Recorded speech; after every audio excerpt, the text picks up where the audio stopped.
ज्ञान न उपजय गुरु बिन, बिन गुरु भक्ति न होए, मन का संशय ना मिटे, बिन गुरु मुक्ति न होए। ओम साई राम मित्रों, आज का ब्लॉग आप सभी हमारे साई परिवार के लिए विशेष लाभकारी और कल्याणकारी है, क्योंकि आज के ब्लॉग में गुरु पूर्णिमा का बहुत ही विशेष उपाय लेकर के आए हैं, जो ऐसी मान्यता है कि अब की बार 90 सालों के बाद गुरु पूर्णिमा पर पूर्ण चांद का ऐसा शुभ दर्शन होगा।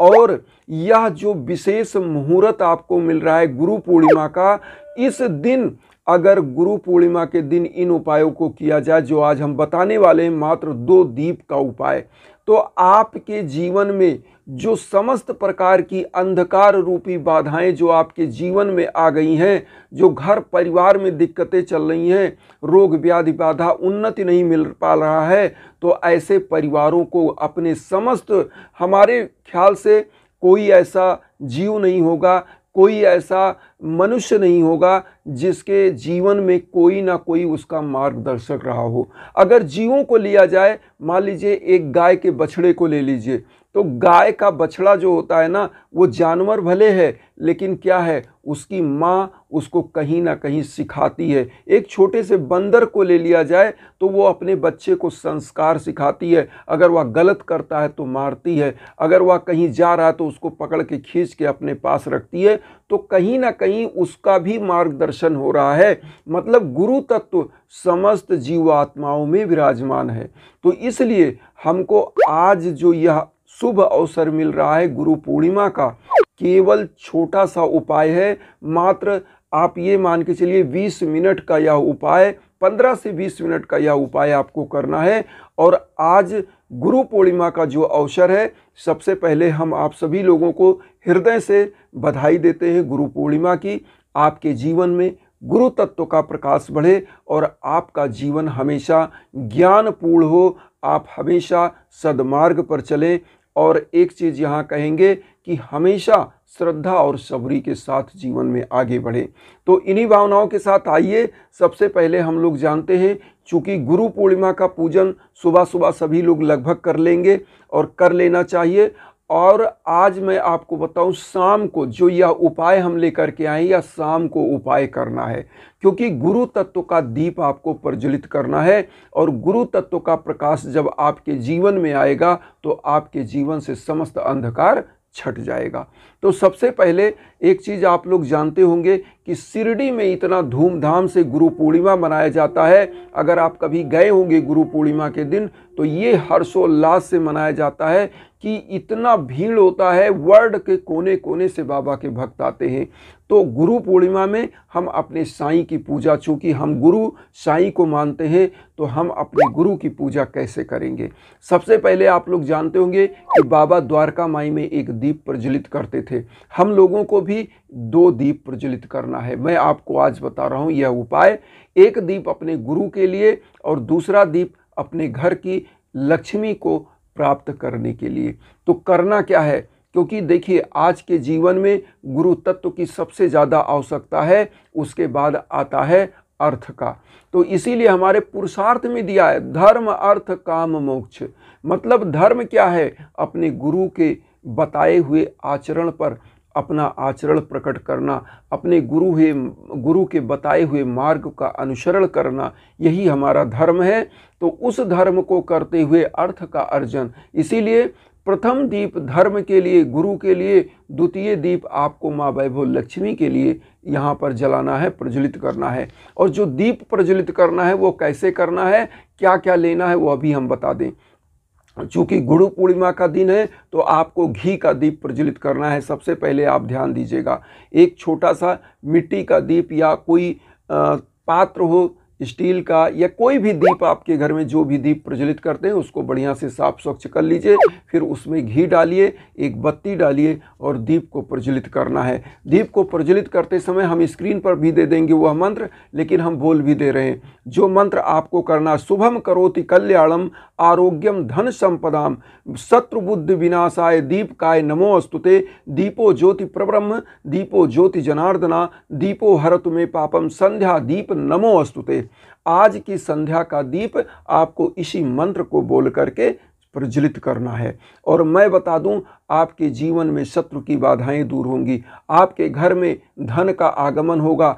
और इसीलिए इसमें कहा गया है ना कि जैसे दीप जलाते समय कि दीपो ज्योति परब्रह्म दीपो ज्योति जनार्दना, मतलब गुरु के लिए कहा गया है। दीप क्या है? गुरु का ही रूप है जो प्रकाश देता है। और गुरु क्या देता है? ज्ञान का प्रकाश, जो हमको पूरे जीवन में दृष्टि दे देता है। जैसे अंधकार में एक दीप प्रज्वलित किया जाता है तो वो क्या करता है? आपको हर चीज़ विजिबल कर देता है। मान लीजिए आपके घर में लाइट नहीं है, एक दीप जला दिया जाए तो जो चीज़ नहीं दिख रही है वो विजिबल हो जाती है, कहाँ क्या रखा है। नहीं तो आप अगर बिना दीप जलाए उठ जाएं, लाइट कटी रहे, तो आप कहीं लड़ जाएंगे, किसी चीज़ से कहीं गिर जाएंगे। तो यही चीज़ गुरु का ज्ञान है जो आपके पूरे जहन को, पूरे जीवन को प्रकाशित करता है कि आप कभी लड़खड़ा नहीं सकते, अपने मंजिल को प्राप्त करेंगे। तो यह 2 दीप प्रज्वलित करना है इसी मंत्र को बोल करके, जो हमने वहाँ पे स्क्रीन पे दिया है। एक बार मंत्र हम फिर बोल दें कि शुभम करोति कल्याणम आरोग्यम धन संपदाम शत्रु बुद्धि विनाशाय दीपकाय नमोस्तुते दीपो ज्योति परब्रह्म दीपो ज्योति जनार्दना दीपो हरतु मे पापम संध्या दीप नमो अस्तुते। ये मंत्र आपको बोल करके दीप को प्रज्वलित कर देना है। और दीप को प्रज्वलित करने के बाद दोनों दीपों से साईं बाबा की आरती सबसे पहले क्या करना है? साईं बाबा का साईं चालीसा, साईं बावनी 11 वचन आरती।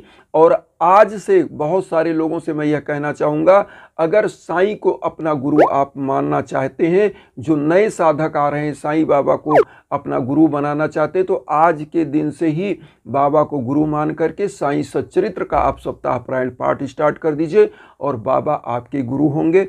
और बाबा को जब से आप मानने लगिए हृदय से, तभी से बाबा आपके गुरु हैं। तो जो भी नए साधक हैं जो बाबा से जुड़ रहे हैं, वो आज के दिन से अपने गुरु के रूप में उनको दक्षिणा दिया जाता है। को पता है कि हम बाबा को क्या दे सकते हैं। बाबा तो ऐसे हैं ना कि हम लोगों का जीवन उन्होंने दिया तो हम उनको देने लायक नहीं है, लेकिन हमारी क्या होती है? श्रद्धा होती है। सच्ची श्रद्धा के साथ हम अपने प्रभु के श्री चरणों में जो दे भी रहे हैं ना, वो भी हमने कहाँ से लाया? वो सब सृष्टि ने दिया है। तो हम कुछ दे नहीं रहे, लेकिन अपना श्रद्धा सुमन वहाँ पर अर्पित करते हैं। तो इसलिए यह कभी ना सोचे कि हम बाबा को दे रहे हैं, हम तो बाबा से मांग ही रहे हैं, हम भिखारी हैं हम लोग। तो बाबा से मांगने का हमारा अधिकार है, देने का हमारे पास कुछ है ही नहीं है। जो दिया है वो प्रभु ने दिया है। तो ऐसा अहंकार त्याग करके आपको बाबा के सम्मुख बैठना है कि हम बाबा को कुछ दे नहीं रहे, लेकिन हमारे पास जो श्रद्धा के रूप में हमने इधर उधर से इस सृष्टि से लिया है, पाया है, तो कुछ दक्षिणा फल फूल का भोग लगाइए। आज गरीबों को पीला मीठा बाबा को भोग लगाइए, पीला फल का भोग लगाइए, पीला पुष्प चढ़ाइए, नैवेद्य बाबा को वहाँ अर्पित करिए। और बाबा के सम्मुख आप क्या करिए? पीला चंदन ले लीजिए, पीले चंदन का तिलक लगाइए, बाबा को पीले आसन पर अर्पित करके यह सब उपाय आप करेंगे। और वह जो मंत्र मैंने बताया दीप प्रज्वलित कर लेंगे। उसके बाद क्या करेंगे? साईं बावनी साईं चालीसा 11 वचन आज जितना आप कर सकें उतना करें। और एक मंत्र का आपको जाप करना है, ओम ग्राम ग्रीम ग्रौम सा गुरुवे नमः। या तो यह मंत्र करें या तो बाबा का ओम श्री साईनाथाय नमः। क्योंकि आज गुरु का दिन है तो गुरु का एक माला कम से कम तो जाप करें, अधिकतम 21 माला 11 माला जितना आप कर सकें उतना माला आप करें। लेकिन कम से कम 108 बार ओम ग्राम ग्रीम ग्रौम सा गुरुवे नमः या ओम श्री साईनाथाय नमः मंत्र का जाप करें। एक दीप बाबा के सम्मुख ही स्थापित करें, एक दीप पूरे घर में पहले दिखा दें, उसके बाद अपने घर के मुख्य दरवाजे पर स्थापित कर दें। इससे गुरु तत्व का प्रभाव बढ़ता है। क्योंकि गुरु पूर्णिमा आज है तो गुरु तत्व को आपको अपने घर में आकर्षित करना है, अपने अंदर गुरु का जो है वह तत्व को अंदर रखना है और उस तत्व को बढ़ाना है, जिससे माँ वैभव लक्ष्मी भी आपके घर में है। तो एक दीप बाबा के सम्मुख स्थापित करिए, एक दीप अपने घर के मुख्य दरवाजे पर स्थापित करिए और मुख्य दरवाजे पर दाहिने तरफ एग्जिट पॉइंट से दाहिने तरफ आप एक दीप रख दीजिए। इससे ये होता है कि गुरु पूर्णिमा के दिन माँ वैभव लक्ष्मी भी आपके घर में आती हैं, और जब गुरु तत्व का प्रभाव बढ़ता है, उनका प्रकाश बढ़ता है, तो जहाँ पर ज्ञान होता है वहाँ माँ वैभव लक्ष्मी आती हैं। जहाँ साफ सफाई होती है वहाँ माँ वैभव लक्ष्मी आती हैं। जहाँ घर में विचारों में साफ सुंदरता होती है वहाँ पर धन का प्रभाव अपने आप बढ़ता है। क्योंकि रामायण में भी लिखा है, रामचरितमानस में लिखा है कि जहाँ सुमति तहाँ संपत्ति नाना, जहाँ कुमति तहाँ विपत्ति निधाना। तो जहाँ पर सुमति है तहाँ नाना प्रकार की संपत्तियाँ हैं, मतलब विचारों की सुमति। जब गुरु का तत्व बढ़ता है तो विचार अच्छे होते हैं और सुमति बनती है, तो नाना प्रकार की संपत्तियाँ आती हैं। जहाँ गुरु तत्व कम होता है, विचारों में कमी आती है, विवेकशीलता घटती है, वहाँ पर क्या होता है, नाना प्रकार के रोग आते हैं। इसीलिए कहा है जहाँ सुमति तहाँ संपत्ति नाना, जहाँ कुमति तहाँ विपत्ति निधाना। तो गुरु तत्व को बढ़ाना है, विश्व में शांति लाना है, अपने घर परिवार की शांति के साथ साथ तो इसी मार्ग पर चलना है। एक चीज़ और हम यहाँ कहना चाहते हैं कि इस उपाय को करिए श्रद्धा और सबूरी के साथ। जब भी जीवन में आपके भीषण बाधाएं आएँ तो यज्ञ याजन हवन के लिए हमारे इंस्टाग्राम पर जरूर संपर्क करें। किसी भी प्रकार के आपके घर में दिक्कत चल रही हो तो उसके लिए ज़रूर इंस्टाग्राम पर संपर्क करें। हमारे लाइक जो है वह हम ज़रूर करेंगे। और वसुधैव कुटुंबकम की जो भावना हम लेकर चल रहे हैं उसमें आप सभी लोग चैनल को सब्सक्राइब करके अपना आशीर्वाद दीजिए। उन साईं भक्तों तक वीडियो को जरूर शेयर करिए जो किन्हीं कारणों से कष्ट में, दुख में। इसी भावना के साथ ओम साईं राम।